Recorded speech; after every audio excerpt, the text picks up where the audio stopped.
belga. Le président polonais Andrzej Duda a annoncé mercredi qu'il avait pris la décision de promulguer deux lois controversées de réforme judiciaire qui font l'objet d'une procédure déclenchée quelques heures plus tôt par la Commission européenne, pouvant entraîner des sanctions sans précédent. Les critiques de ces réformes, tant l'opposition et les milieux judiciaires en Pologne que la Commission européenne, considèrent qu'elles offrent une prise excessive au pouvoir politique sur le pouvoir judiciaire et vont à l'encontre de la séparation des pouvoirs et de l'indépendance des juges. En juillet dernier, le président Duda a mis veto à la version initiale de ces deux lois et en a promulgué une troisième, toujours dans le domaine judiciaire. Il a ensuite présenté au Parlement ses propres projets qui ont été votés récemment par les deux chambres où le parti conservateur au pouvoir Droit et Justice PiS est majoritaire.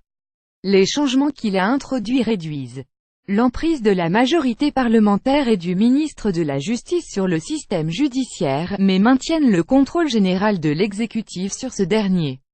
Nous introduisons en Pologne de très bonnes solutions qui amélioreront l'efficacité du système judiciaire, a affirmé M. Duda dans une déclaration à la télévision. Le caractère démocratique du système judiciaire est renforcé, a-t-il ajouté. Les deux lois portent sur la Cour suprême et sur le Conseil national de la magistrature. La première introduit l'institution de la plainte extraordinaire, qui permet à ceux qui s'estiment victimes de jugements injustes au cours des 20 dernières années de chercher une révision de ces décisions.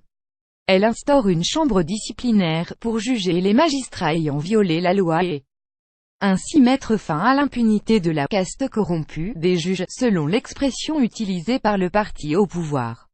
Elle entraîne aussi le départ à la retraite des juges de la Cour suprême âgés de 65 ans contre 70 ans jusqu'à présent, sauf dérogation accordée par le chef de l'État. Cette mesure doit permettre la décommunisation de la justice, autrement dit pousser vers la sortie des juges formés encore à l'époque communiste.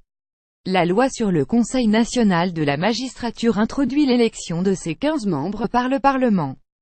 Alors que jusqu'à présent ils étaient élus par les milieux judiciaires. Les candidats seront inscrits sur une liste unique, où aucun groupe parlementaire ne pourra porter plus de 9 noms. Et où chaque groupe parlementaire aura introduit au moins un nom, ce qui doit empêcher la domination du parti majoritaire.